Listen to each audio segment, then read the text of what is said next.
¿Qué tal? Un gusto saludar a quienes nos están siguiendo en esta presentación y, por supuesto, también a todos aquellos que luego se van a ir sumando sucesivamente a través del canal de YouTube del Consejo. Ustedes saben que esta actividad se transmite en este momento y luego permanece alojada en este canal de YouTube del Consejo para que todos puedan acceder a ella libremente en cualquier momento y en el caso de los matriculados de este consejo, eso pueden hacerlo de manera indefinida, ¿no? Y quienes no son matriculados tienen disponible durante un mes esta charla para que puedan acceder a ella y ver su contenido. Esta es la primera reunión del año del ciclo de charlas anticorrupción que venimos desarrollando con mucho éxito desde el año pasado. Es una actividad más dentro del abanico de acciones que llevamos a cabo en este campo. También hemos realizado publicaciones, presentaciones en eventos, reuniones, bueno, muchas actividades que desarrolla la Comisión Anticorrupción, que preside justamente Raúl Sacani y que para que estén al tanto y se puedan integrar, es una comisión que se reúne los segundos jueves de cada mes y a la que obviamente están invitados todos los matriculados y los registros especiales de este consejo a sumarse, todos aquellos que tengan interés en participar de actividades relacionadas con el tema de la corrupción, porque creemos que es un ámbito de gran interés para la profesión, y sobre todo es un lugar donde se pueden intercambiar ideas y desde la mirada de nuestras profesiones, que creo que es uno de los temas importantes. Quiero agradecer al Consejo por haber confiado en que continuemos con este ciclo de charlas, al personal del Consejo que hace posible que organicemos estas presentaciones, que las charlas lleguen a la gente y que podamos presentarlas de la manera adecuada en este sistema virtual. Habíamos empezado a hacer algunas actividades en forma presencial en el Consejo, pero lamentablemente nos está tocando unas semanas en donde esto se ha restringido nuevamente, así que hemos tenido que volver a este formato de la videoconferencia. Y por supuesto, agradecer también a todos los que participan, a todos los invitados, a los moderadores, entrevistadores, cualquiera de los roles son quienes le dan vida a estos encuentros y entonces el agradecimiento es muy especial para ellos. En el día de hoy vamos a conversar con Luis Villanueva, funcionario de la Oficina Anticorrupción del Gobierno Nacional. En unos instantes Raúl Sacani lo va a presentar, así que no me quiero adelantar a eso. Solo decir que el doctor Villanueva es subsecretario de Integridad y Transparencia. Y estos son dos términos que para nosotros resultan muy importantes en esta gestión del Consejo Profesional, ya que venimos trabajando sobre ellos desde varios enfoques. Por un lado, hacia adentro del Consejo, reestructurando actividades, funciones, relaciones con los matriculados, hacia afuera, hacia la profesión en general, difundiendo la posibilidad y la necesidad de actuación de los profesionales en ciencias económicas en esta temática, y que conozcan, de que se desarrollen, de que la apliquen, de que tengan una inserción activa en el tema de la lucha contra la corrupción. Y también como contribución a la sociedad, por supuesto, participando en muchísimas actividades de orden público, junto con los organismos nacionales, los organismos de la ciudad, con otras instituciones, y algo de eso seguramente es de lo que vamos a hablar en la charla del día de hoy. Así que en este marco estamos muy satisfechos de poder presentar esta reunión, y los dejo ya con Raúl para que comencemos con la charla. Muchísimas gracias. Bueno, buenas tardes a todos. Hoy nuevamente en este ciclo de charlas de anticorrupción y con un invitado muy especial. tengo el gran placer de introducirles a Luis Villanueva. Luis es el subsecretario de Integridad y Transparencia de la Oficina Anticorrupción, es abogado de profesión y tiene muchos años de experiencia en esta cuestión, sobre todo desde el punto de vista de la prevención, que es uno de los aspectos en los que la Oficina Anticorrupción viene especializando y profundizándose en el último tiempo, ¿no? Así que bueno, Luis, bienvenido, un lujo tenerte. Y bueno, para arrancar, si querés, para conocer un poquito en qué andan y en qué vienen trabajando, contanos de qué viene el día a día de la OA en esta cuestión de la prevención. Bueno, antes que nada, muchas gracias por la invitación, Oscar, Raúl, a todos los integrantes y las integrantes del Consejo, desde ya por escucharnos y por emprender un camino de conversación que seguramente hoy tiene este inicio, pero va a tener muchas otras etapas. A ver, efectivamente mi rol específicamente tiene que ver con la prevención y ha sido, digamos, la decisión que ha tomado el titular de la oficina como eje central en su gestión. La Oficina Anticorrupción tuvo siempre dos grandes áreas, un área de investigaciones, digamos, participación penal, después como querellante, y un área de política preventiva. Así fue creada, digamos, en el 99 crearon, crearon estas dos áreas, grandes áreas de trabajo. A partir de ahí hubo gestiones que en todo caso privilegiaron las dos cosas por igual, otros que privilegiaron más la parte penal que la preventiva, y nosotros lo que hicimos fue tratar de enfocarnos en la segunda parte, en la prevención. Esto tiene una explicación, digamos. Nosotros creemos que, de algún modo, el desarrollo institucional en Argentina ha dado la posibilidad de que sean otros quienes llevan adelante la investigación penal. Uno puede denunciar, tenemos el deber de denunciar y lo hacemos permanentemente, pero la participación en el juicio es de otras áreas del Estado, esencialmente el Ministerio Público Fiscal. Esto que pasa en casi todos los países, encuentra además una explicación que acá en Argentina hay una fiscalía especializada, que es la Procuraduría de Investigaciones Administrativas. Entonces nosotros coordinamos permanentemente con ellos, lo que hacemos es presentar la denuncia y quien participa con ese rol activo es la Fiscalía Especializada. Así nosotros podemos destinar todos los recursos que tenemos, o la gran mayoría de los recursos que tenemos, a la prevención. La prevención es, yo te diría, es casi es de sentido común lo que decimos, pero el caso de corrupción sobre el que nosotros tenemos que apuntar es el que no sucede. ¿Sí? Nosotros tenemos que hacer todo lo posible para que un caso de corrupción no pase. Esto claramente es muy difícil, probablemente debiéramos decir que es imposible hacerlo. Acá y en cualquier lado, en cualquier tipo de organización, no puede tener la seguridad de que no va a pasar un caso de corrupción. La corrupción es un fenómeno muy complejo, digamos, no es un fenómeno lineal ni es un fenómeno unicausal. Al revés, es multicausal, responde a muchas cuestiones, digamos, en todo caso sociales, económicas, educativas. Son miles las condiciones que tienen que dar. Miles no, son varias las condiciones que tienen que darse. Y en ese sentido, lo que nosotros hacemos es tratar de abocarnos a esas causas, a esos factores que de algún modo propician la existencia de un caso de corrupción. Y ahí trabajamos. Sí. Luis, esto que vos contás es muy interesante porque, digamos, si bien hay organismos especializados en la cuestión de la investigación, no hay organismos desde el Estado especializados en la prevención. Hoy.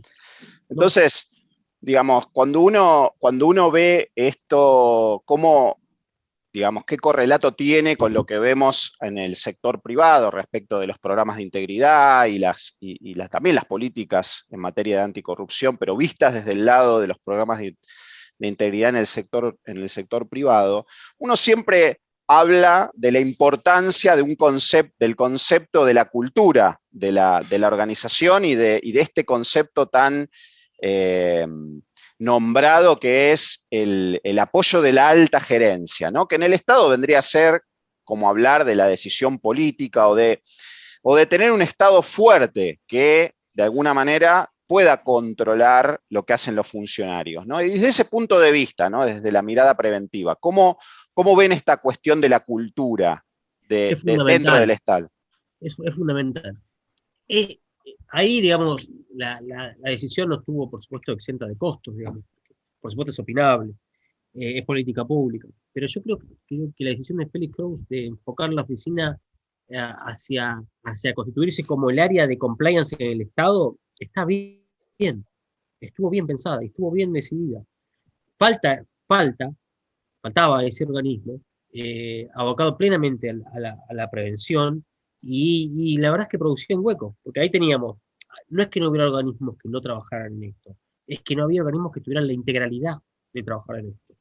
Y la diferencia es notable, es como si vos tuvieras una área de compliance que no puede meterse en compras de la empresa, o en las contrataciones que hace la empresa. O no puede meterse con, qué sé yo, eventualmente con las sanciones que establece una empresa a la hora de expedir algo. Está rengo. Bueno.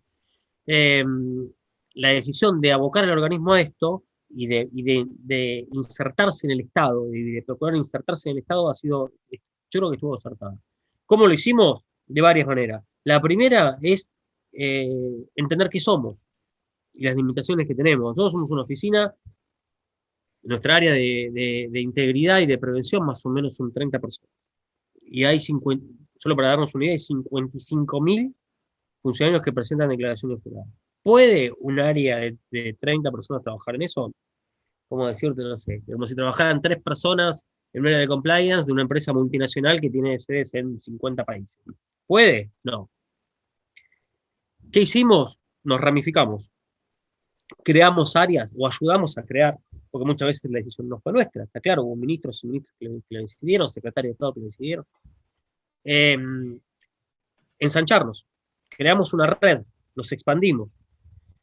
Y lo que antes eran enlaces de integridad lo transformamos en áreas de integridad, en áreas de compliance, en algún punto de cumplimiento, en esos términos. Nosotros le decimos que son áreas de integridad y transparencia entre lo que es el Estado, de muchísimos ministerios. Hoy casi la mitad de los ministerios tienen un área especializada. Más o menos hemos creado 22, no me acuerdo si 22 o 24, no les quiero mentir, pero más o menos ese número. Y la diferencia es notable. Es crear equipos especializados dentro de áreas que tienen, dentro de áreas de gobierno que tienen muchísimo gasto, muchísimas relaciones comerciales, muchísimas relaciones institucionales con muchos actores, digamos. Pero crearla, atender al problema con un programa especializado que tenga en mente lo que está pasando antes de que pase, es fundamental. Hay ministerios que han hecho trabajos extraordinarios. Nosotros siempre decimos que nos gustaría que los conozcan, digamos, conozcan esos directores y directoras, en general son directoras, que están a cargo de esas áreas porque tienen trabajos, tienen ideas que son muy buenas. Más allá de nosotros, digamos, se le ocurren a ellos, nosotros las podemos aportar o no aportar, pero ha sido fundamental. Robustecimos el Estado, nos capilarizamos, llegamos a todos lados, o por lo menos tratamos de llegar a todos lados. Y después lo que hicimos eso fue lo primero. Lo segundo, y con esto termino la idea, es subirnos a eso. ¿Qué quiere decir subirnos a eso? Es estar encima de eso. Porque uno se puede crear áreas acá o allá, pero si vos no tenés una conducción común, un espíritu que de algún modo aglutine, y una línea de trabajo, no hay nada. Y lo que hicimos fue eso. Entonces, a esa red, a esa comunidad, la dotamos de la política pública que define la Oficina de Anticorrupción en coordinación con los otros organismos de control. Hicimos una mesa, participa SIGEM, participamos nosotros, participa la Oficina de Empleo Público, participa la Agencia de Acceso a la Información y coordinamos política pública. Eso es, claro, es el motor de lo que estamos haciendo, es eso. Luis, esos enlaces, espérame, una consultita nada más y así cerramos el tema de los enlaces. ¿Esos enlaces, Luis, dependen de, digamos, funcionalmente de esos ministerios o dependen de la OA? No, en todo caso... Dependen de los ministerios y nos interesa que sea así. Nos interesa que sea una persona. Es lo mismo que vos dijiste, Raúl, antes cuando hablábamos de la relación que debe tener un área de compliance con la alta dirigencia de una empresa. Es lo mismo. Cuanto más cerca del ministro, más cerca de la ministra esté esa área, más poder de decisión tiene, más posibilidad de bajar líneas hacia otros sectores del organismo, más capacidad de incidir en tiempo y en forma. Pero ustedes le bajan la línea un poco del camino. en un montón de áreas y de líneas de trabajo las hacemos juntos. Pero nosotros no queremos que dependa de nosotros, queremos que esté ahí. Y eso trabajan digamos, en la cuestión de la capacitación, en la cuestión de tener políticas específicas. Digo, Sí. ¿qué ventana nos puedes abrir al mundo de los enlaces, aprovechando este espacio que escucho un montón de gente que no tiene idea de esto? La ventana, por eso yo decía, enlaces había antes que llegáramos, había más o menos 50, ahora hay 150 más o menos. Lo que transformamos es ese enlace que era una persona, que muchas veces era alguien de recursos humanos que era el enlace, en un área especializada. Y la diferencia es toda. Porque una área especializada requiere de arranque especialización. En un aspecto esencial que podemos estar de acuerdo acá en esta conversación, que es, hace falta distintos tipos de disciplinas para trabajar esto. ¿Puede trabajar un abogado? Sí, claro, pero necesita otras cosas, conocimiento contable, de política pública. Armamos equipos multidisciplinarios o ayudamos a armar equipos multidisciplinarios que puedan trabajar estos temas. Los promovemos y los formamos. Aportamos a la formación de distintos tipos de actividades de capacitación que no hacemos solos, hacemos muchas veces con la Oficina de Empleo Público, otras con SIGEN, todo el tiempo. Y después, digo, ¿qué ventana te puedo abrir de esa? Y para mí hay un ejemplo muy, muy gráfico, que para mí, yo diría que hay dos áreas sensibles. Siempre, hay un montón de áreas sensibles, pero hay dos, ¿no? Que siempre fueron obra pública, transporte, y el tercero es no solamente por lo que puede llegar a suceder adentro, sino por lo que motiva que suceda después, áreas de inteligencia en el Estado. Son áreas oscuras de siempre, siempre. El trabajo que están haciendo el área de transparencia del Ministerio de Obra Pública es extraordinario, con el mapa de la obra pública, con el observatorio de la obra pública, un trabajo extraordinario. El trabajo que está haciendo el Ministerio de Transporte también. Ahora la última iniciativa que tiene que ver con la acción colectiva para trabajar en la licitación más grande que probablemente tenga este gobierno en estos 4 años, que es hidrovías, a poder pensarla como una acción colectiva, y el trabajo que están haciendo sobre eso está muy bien. Y la Agencia Federal de Inteligencia lo mismo. Armar un área de integridad en la Agencia Federal de Inteligencia es algo que no existía. Y la posibilidad de trabajar en la prevención en lugares que son tan sensibles marca la diferencia. Oscar, perdóname, yo te interrumpí, vos seas... No, está bien. Sí, un poco ratificar lo que decía Luis. Nosotros con la Universidad de Buenos Aires estamos trabajando justo en el Ministerio de Obras Públicas, con Roxana Mazzola y con el Observatorio y todos ellos, y la verdad que es un trabajo muy importante. Pero yo te quería preguntar, porque vos te referiste en un momento al tema del Estado, pero la OA depende del Poder Ejecutivo. ¿Cómo es la relación con los otros poderes? Qué tema sensible, Oscar. A ver, la Oficina Anticorrupción trabaja como organismo de cumplimiento hacia dentro del Estado Nacional, pero específicamente dentro de lo que es el Poder Ejecutivo. Nosotros no tenemos incidencia sobre otros poderes, lo cual no implique una instancia de permanente asistencia, si alguien lo pide. Ahí lo que tenemos es una diferencia, digamos, esto lo marcó muy bien la OCDE. El nivel de avance respecto de políticas de transparencia es completamente disímil en los 3 poderes del Estado. Completamente disímil. Si trabajaste en la Corte lo podrás saber bien. No es lo mismo. Nosotros tenemos un registro de obsequios, un registro de audiencias, un mecanismo de compras públicas digital, un sistema permanente de capacitaciones, solo para decirte cosas que ni siquiera este gobierno solo, nosotros hace poco arrancamos, pero que viene de años construyéndose. Todo eso viene pasando, un sistema de declaraciones juradas que se creó en el 99, funciona. Y cualquiera se mete en la página de la OA y se baja una declaración jurada de un director, de un comisario, se baja la declaración jurada. Esto en el Poder Judicial no pasa. Y la verdad es que no pasa. Y no es que lo digo yo, lo dice la OCDE, lo dijo la ONU, lo dice la OEA, el MESISIC lo dice. El avance de los poderes del Estado es completamente diferente. El poder legislativo está en un paso intermedio, digamos, ha logrado avances, pero sigue estando atrás del Poder Ejecutivo. Nosotros trabajamos sobre el Poder Ejecutivo en permanente asistencia, cuando lo quieren, los organismos de los otros poderes del Estado. ¿Y en esos poderes hay así áreas de integridad, de transparencia, como hay en otros? Lamentablemente, no. ¿Y eso a qué puede obedecer, Luis? ¿Falta una decisión más de alto nivel ahí, de avanzar en esta materia?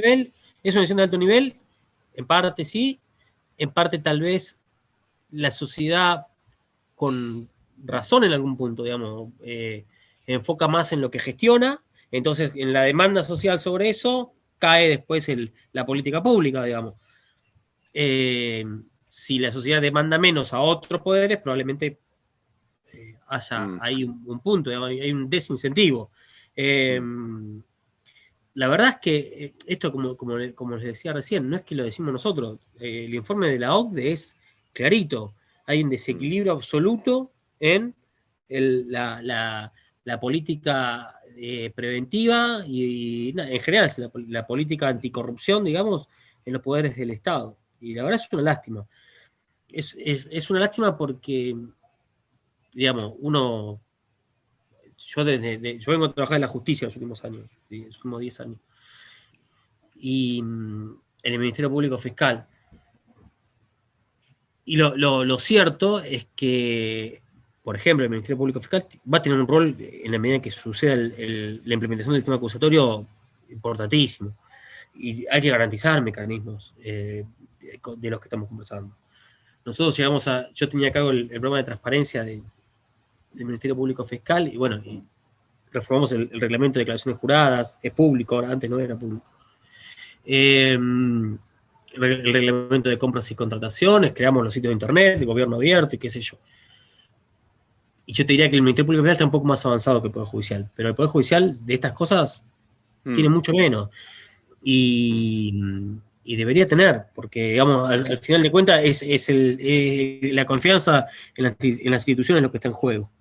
Desde el punto de vista de estos organismos que controlan el cumplimiento de las convenciones y tal, por lo menos desde su punto de vista, la aplicación debería ser consistente a lo largo de todos los poderes del Estado, ¿no? No hay diferencia ahí.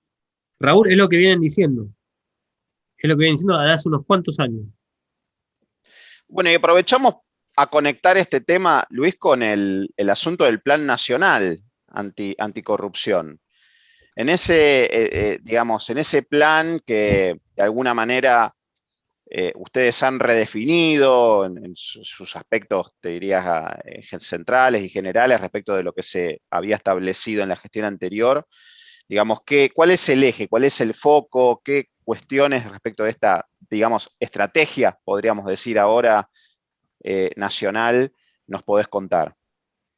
Efectivamente, cuando llegamos existía un Plan Nacional Anticorrupción con muchísimas iniciativas que habían enviado los distintos organismos.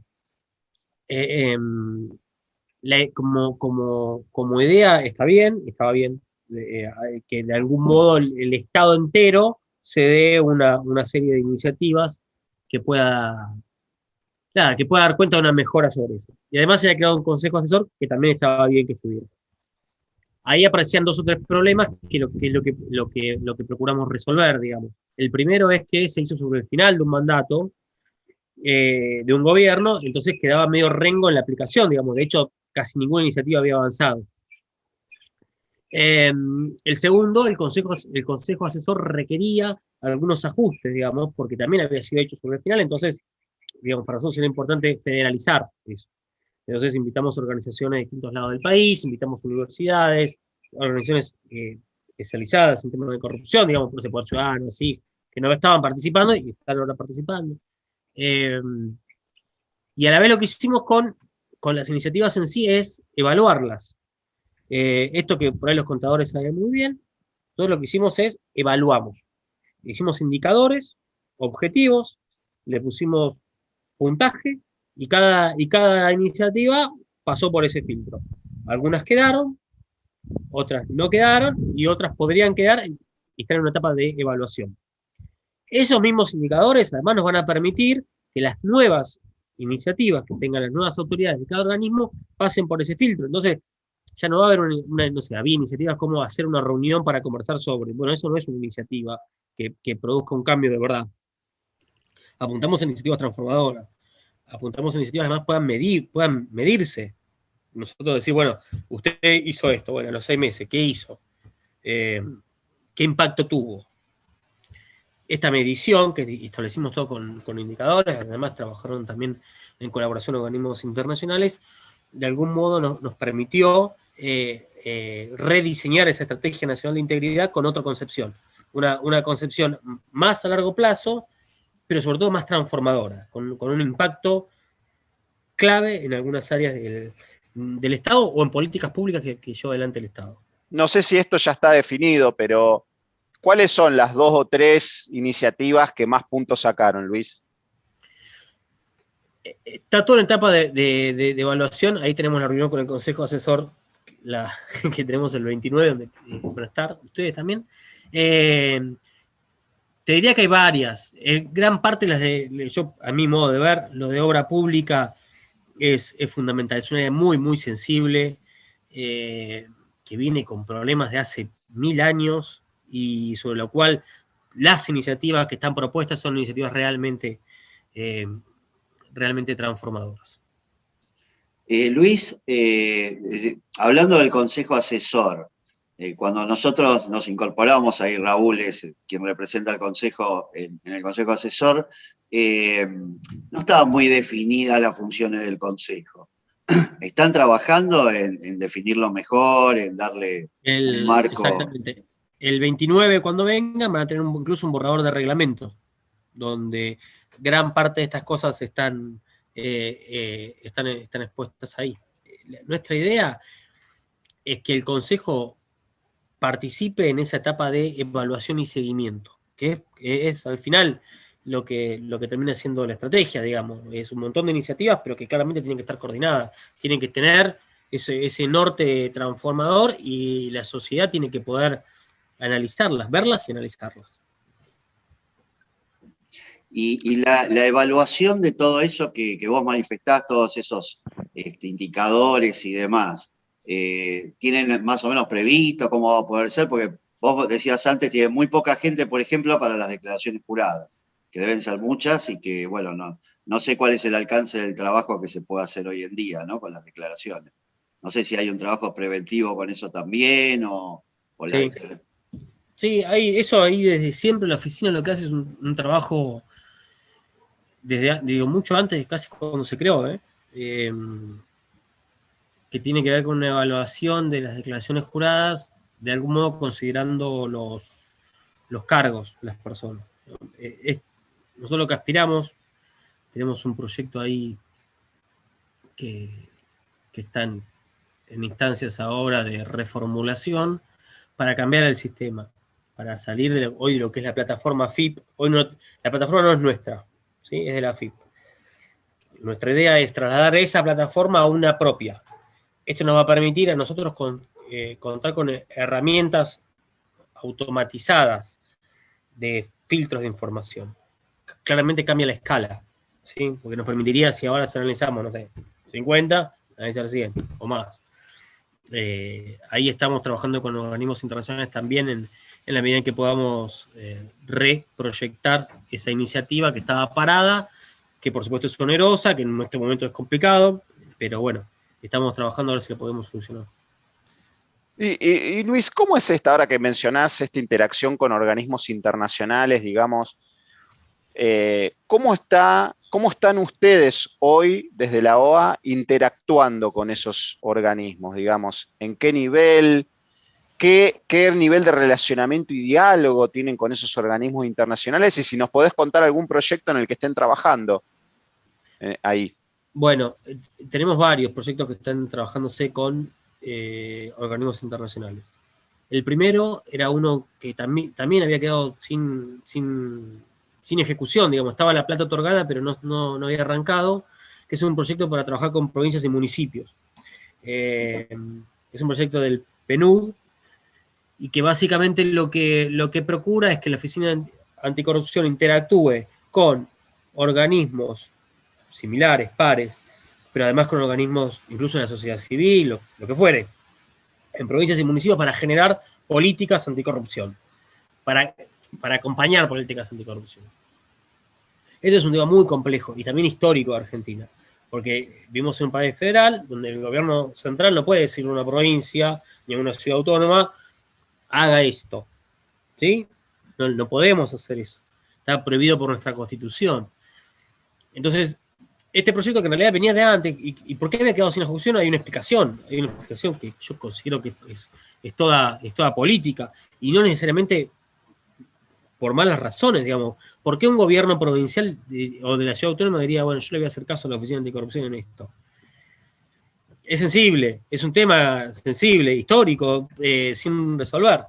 Y no solo nuestro, yo hablo bastante con mis pares de países federales y tienen el mismo problema. Entonces nosotros reformulamos ese proyecto, y terminó siendo aprobado por PNUD, enfocado en otra idea. Nuestra idea no es bajar política pública, no es decirle lo que tiene que hacer, es al revés, es escuchar lo que tienen para hacer, pasar digamos, la red por esos proyectos, por esas ideas, y traerla, y asistirla. La idea cambia radicalmente con eso, digamos, es, usted, municipio de tal cosa, ¿qué política pública tiene en materia de esto? Esta. Bueno, ¿quiere que la ayude? Eso cambia todo. Eso cambia todo. Entonces, eso nos permite ayudar hoy a varios gobiernos provinciales y municipales en sus políticas públicas con otra concepción. No es que yo le digo lo que tiene que hacer. No es, por supuesto, yo le puedo poner a disposición, no sé, mi registro de obsequio, si quisiera. Pero nosotros no vamos con esa lógica, vamos con otra lógica. Vamos a levantar lo que tengan. Es un concepto interesante ese porque, en definitiva, depende de la voluntad de cada intendencia o de cada sector para mejorar en estos aspectos, ¿no? Hoy ¿con quiénes están trabajando? Mira, varios. Lo que estamos haciendo nosotros también es una articulación con sociedad civil en provincias y municipios. Entonces, no sé, qué sé yo, con universidades en determinados lados hacemos programas de capacitación, ¿no? Que de algún modo involucran a funcionarios públicos que quieran participar ahí y quieran formarse. En otros casos, por ejemplo, municipios, que lo que hacemos nosotros es acompañarlos en sus políticas públicas, digamos, no sé.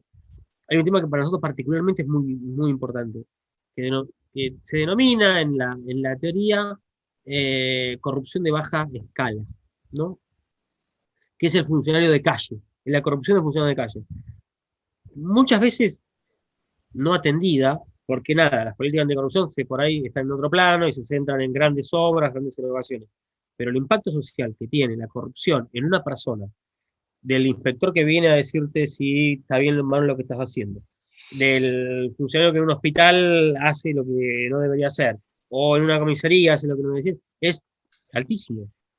Te puede cambiar la vida esa corrupción, ¿no? Vos imaginate que te ponga, no sé, acá arriba o acá abajo para determinado trámite. Y bueno, por ahí es un problemón tuyo, un problema serio.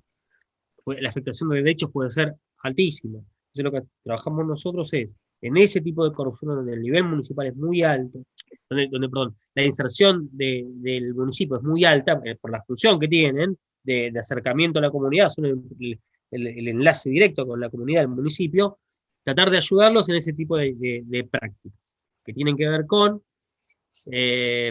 realizar prácticas preventivas en ese tipo de funcionario y en ese tipo de práctica muy ligada a la sociedad. Esto, no sé, la semana pasada hicimos una actividad con la Federación Argentina de Municipios, por ejemplo, donde procuramos incentivar política pública en materia de corrupción, sobre corrupción en política pública de género, ¿sí? De género. ¿Por qué? Porque también tiene un impacto altísimo. Si en una comisaría no te toman la denuncia por lo que sea, de violencia de género, es la diferencia de la vida y la muerte. Si no te lo toma la oficina de la mujer no la de la corte, digo, la oficina de la mujer de cualquier municipio, o lo que sea, la Secretaría de Género, lo que sea, el impacto es fortísimo. O si no te lo toman, qué sé yo, no sé, había un caso donde un grupo de mujeres reseñaba que en un hospital público había un médico que a la hora de hacer abortos te llevaba a una clínica clandestina. Bueno, eso es corrupción. Y el impacto puede ser letal, digamos. Entonces, ese tipo de iniciativas que tienen que ver con cruzar género, con corrupción, es la que, por ejemplo, trabajamos la semana pasada con la Federación Argentina de Municipios. A esto se refieren en concreto cuando la Oficina Anticorrupción habla de transversalización, de tener una mirada, una perspectiva integral, plural, federal, ¿no es cierto? Imagino que es un trabajo muy de hormiga, ¿no? Porque de alguna manera vas tratando de convencer y de traer capaz en espacios donde no es tan común hablar de estos temas, ¿verdad? No, es como decís, es de hormiga y es convencer. Es exactamente eso. Es de hormiga y convencer. La verdad es que en ese caso tenemos el apoyo de PNUD, que nos sirve un montón, de Naciones Unidas nos sirve un montón. En otro caso, volviendo a la pregunta anterior, el Banco Interamericano de Desarrollo nos financia en 2 proyectos, tres proyectos. Uno que es sobre empresas públicas. Las empresas públicas son un foco de corrupción históricamente, son un área sensible y de riesgo históricamente, y sobre el cual nosotros tenemos que promover política pública.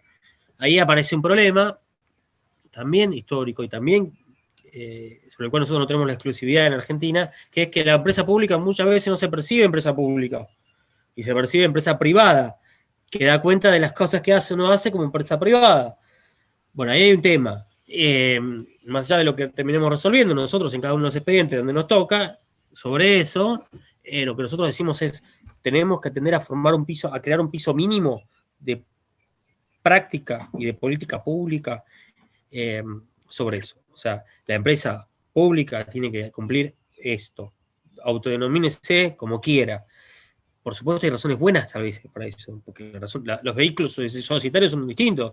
O sea, Claro. no podemos pedir una SA que a un sociedad del Estado. Eso lo comprendemos, pero como sea le decimos, usted es esto, ok.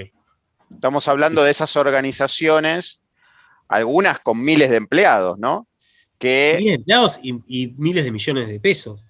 claro, unos presupuestos muy importantes que con independencia de su forma jurídica, en definitiva, tienen una participación mayoritaria del Estado y es donde tenés que tener presencia también con una política o fortaleciendo, si querés, las políticas de transparencia en estas organizaciones que tienen un gobierno corporativo muy particular, ¿no? Desde ya, desde ya. Por eso apuntamos al gobierno corporativo. Nuestro objetivo es lograr incidir en las decisiones que toman los directivos de esas empresas.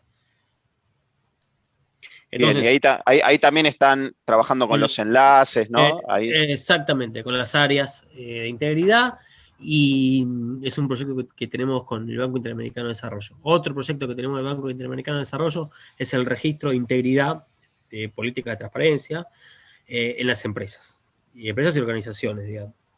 Pero esto es algo novedoso, algo nuevo, ¿no? Completamente nuevo acá en Argentina. ¿De qué se trata ese registro? Es nuevo en Argentina, efectivamente, hay algunas experiencias interesantes en otros países. Nosotros particularmente nos apoyamos en las que son las experiencias colombianas, mexicanas, sobre todo, también brasilera. Pero sí, es nuevo acá. Es nuevo acá y queremos que constituya un avance, un salto de calidad importante en lo que es la política pública en Argentina, anticorrupción. ¿Por qué? Precisamente porque no es política pública solamente, Raúl, es una política integral entre sector privado, sector público, tercer sector, para ponerle un nombre, y también tenemos el apoyo de organismos internacionales. ¿Qué es lo que queremos hacer?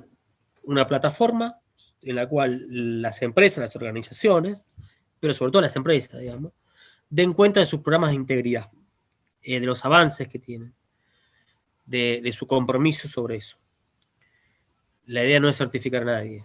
La idea en algún punto tampoco es medir necesariamente, sino es crear un trabajo colectivo, una acción colectiva de mejora de los programas de integridad en las empresas. La corrupción, como decíamos al principio de la conversación, no es unicausal, no es. Obedece a muchas cosas. Y todos los sectores tenemos que trabajar y hacer un aporte para eso. Este proyecto apunta a que el sector público y el sector privado nos pongamos de acuerdo en decir, bueno, esto es lo que vamos a analizar, esto es lo que vamos a ver, y después de eso, además, nosotros ahí sí asumimos un compromiso pleno de acompañar a las empresas, porque la plataforma tiene una pata que de algún modo evalúa y otra pata que acompaña. La pata que acompaña va a ser una plataforma de algún modo donde haya capacitaciones, materiales, donde se comparte información, donde se comparte experiencia, donde haya asistencia técnica. ¿Por qué? Porque sobre todo las pymes, pero no solo las pymes, tienen un rol difícil de cumplir a veces, ¿no? Porque se les pide más de lo que pueden llegar a hacer. Entonces el Estado tiene que acompañarlas.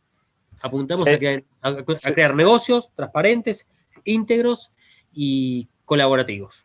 sería entonces como un portal web en donde vos te registrás, vas a cargar cierta información de tu programa de integridad y vas a encontrar ahí mismo una caja de herramientas para poder ir mejorando ese programa de integridad, ¿no es cierto? Y eso, digamos, en definitiva, el que entre a ese registro, que sea una pyme o una empresa mediana o incluso grande, en definitiva, ¿qué le va a permitir? ¿Qué beneficios te parece que le puede dar a la empresa que se sume a esto, ¿no? Mirá, Raúl, hoy justo en la mañana se contactaron de una empresa multinacional que querían hablar conmigo por el registro, que le contara un poco. Y yo le decía, nosotros vamos a crear incentivos, no solo nosotros, con otros organismos públicos. Digo, la ONC está participando en la iniciativa, la Comisión Nacional de Defensa de la Competencia, AFIP, muchos ministerios también están participando de esto. Y por supuesto va a haber un incentivo de negocios, digamos, que es un incentivo fundamental para una empresa. Y está muy bien que así sea, digamos. Por ejemplo, poder participar de compras públicas, de contrataciones públicas. Por ejemplo, algún beneficio tributario. Pero también son beneficio reputacional, y no es menor, ¿eh? Por supuesto, digamos, alguien puede decir, a mí no me importa mucho eso, pues, está bien. Pero para mí es importante, para nosotros es importante. No solamente por la reputacional en términos de fachada, no. Porque de hecho nosotros aspiramos a un proyecto que muestre permanentemente pruebas de vida de los programas de integridad, como le decimos, como dice nuestra amiga Paula Jonich. Prueba de vida, que esté diciendo, mejoré en esto, crecí en esto, hice esto. Lo reputacional puede llegar a ser solo eso, una fachada, o no. O puede ser de verdad la muestra de compromiso de una empresa en aportar lo suyo para un problema que causa serios problemas a la sociedad argentina. Digamos, la corrupción tiene problemas para todos. Así como tiene causas y nada, después desperdiga sus efectos en todos, empresas, sector público, política, una sociedad civil. Es el aporte que además del beneficio directo, además del incentivo directo, además de eso, va a mostrar el compromiso de una compañía respecto de una problemática como esta. Ahora, Luis, vos mencionabas recién el tema de la interacción de estas empresas, de estas organizaciones, para hablar un poco más amplio que empresas, con el sector público, ¿no? Ahora, esto también puede ser de utilidad a empresas interactuando entre sí dentro del sector privado. Sí, Raúl. Hoy me lo decía la misma empresa, esta que te digo, una empresa multinacional muy grande. Todo lo que les podía llegar a servir, que ellos se imaginaban que les podía servir, y que nosotros también habíamos evaluado en algún momento, digamos, la posibilidad de conocer a sus proveedores, de conocer con quién contrata, a sus cadenas de valor, la posibilidad de asegurar no meterse en un problema, la posibilidad de realizar la debida diligencia de este tipo de compañías, digamos, con un trabajo aportado desde el Estado, bueno, es un gol. es un gol, digamos. Entonces, yo creo que va a crear, de algún modo va a permear, así como nosotros decimos permanentemente, nosotros tenemos que permear en el Estado nuestra política pública, con esto que hablábamos al principio, bueno, yo creo que va a permear hacia adentro del sector privado. Va a ser una herramienta de prevención de la corrupción que vaya permeando, así la aspiramos, y que llegue hasta donde tenga que llegar. Claro. Y en algún punto la propia empresa, a medida que vaya madurando en sus programas de integridad, va a ir subiendo estas evidencias de cómo lo va haciendo crecer y lo va reforzando, lo va mejorando, y eso va a ser quien pueda, las empresas que accedan a esa información van a poder tener bastante aliviada, te diría, su carga de trabajo en relación a sus propias políticas de debida diligencia, ¿no? De controlar a su cadena de valor, a sus terceros con quienes interactúa, si puede ir y acceder a la información de su tercero que va a estar disponible en este registro, ¿no? Digo, eso tiene un valor agregado fenomenal para las empresas. Sí. Yo creo que sí. Creo que sí. Creo que es un proyecto en algún punto. Yo no lo quiero sobredimensionar, pero creo que va a ser un proyecto que va a tener un impacto, o que es un proyecto que puede llegar a tener un impacto fenomenal, Raúl. Estoy convencido de eso. Y a medida que lo hablo con gente de empresas, pero también organismos públicos, sociedad civil, yo veo que hay un terreno fértil para trabajarlo, hay un terreno fértil para desarrollar este proyecto, que de algún modo era lo que pedía la etapa. Digamos, la etapa, es como si fuera un videojuego y llegamos a una pantalla donde lo que hay que hacer era esto. Sí, Este es el proyecto que van a presentar públicamente el 27, ¿verdad? Así es. Bien, bárbaro.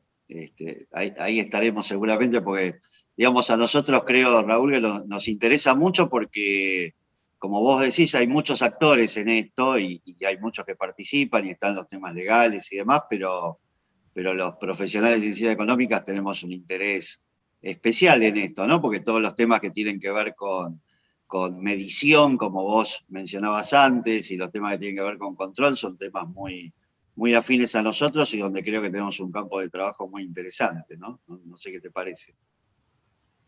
No, de hecho, te agradezco, Luis, por la invitación. Estamos desde como miembros del Consejo Asesor, estamos participando del evento. Y bueno, y además también en lo personal, digamos, un privilegio también poder hacer algún aporte ahí al equipo desde lo técnico, desde lo que haga falta. Siempre el consejo ahí también a disposición para hacer algún aporte. Así que me parece que este es un proyecto, como decías vos, Luis, que va a tener una trascendencia a lo largo de los años. Y ojalá que las empresas, acá la clave es que las empresas desde todos los sectores se sumen, ¿no? Esa es la clave de todo esto, digamos, que el proyecto logre darle a las empresas una herramienta que sea útil y que simplemente después la usen, ¿no? Ahí está la clave, ¿no? Yo creo que ahí va a ser fundamental la construcción de la herramienta, ¿no? Si las empresas perciben que hay una construcción legítima, que hay una construcción que apunta de verdad a realizar un proyecto de bien común, lo van a hacer. Yo en eso soy optimista, digamos. Es como lo funciona. Cuando alguien me dice o señala la política como instancia de corrupción, yo le digo, yo conozco mucha gente en la política, muchos, yo vengo de la política, digamos, eh, y la enorme mayoría de la gente que conozco es gente honesta, y que no está ahí para hacer un mando.